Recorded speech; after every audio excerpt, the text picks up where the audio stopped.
around an abandoned apartment complex just across the street from where kids live and play. The old building is overrun by junkies who do not care about what happens after they get their fix. News 13's Crystal Gutierrez is live near 58th and Central.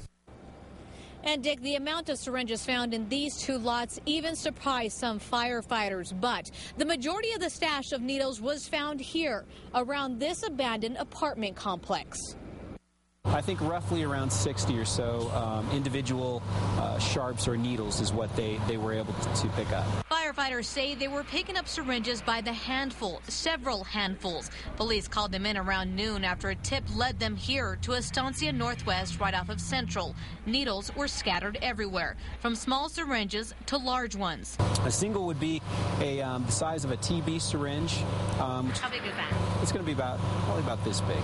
Neighbors weren't surprised at all. I really don't know what was happening in there, except I know that it was a drug magnet because there was cars there all the time. It's a building that's been on the radar of the Safe City Strike Force for a year. That's when it was red tagged. The next thing you know, later on, they boarded it up, closed it down. Or so they thought. But neighbors say the druggies kept coming back and say today's cleanup proves it. I think we had roughly about this amount of the container was filled. With those 60 syringes. Emergency personnel worried, what if a child had picked one up? The kids sneak in there to go play or something, and next thing you know, they're you don't know, they might pick them up or try to play with them. Or they may think that this is a toy. Whether or not they might be exposed to hepatitis B or C or potentially HIV, or even worse, I think in some cases, if they might be exposed to heroin.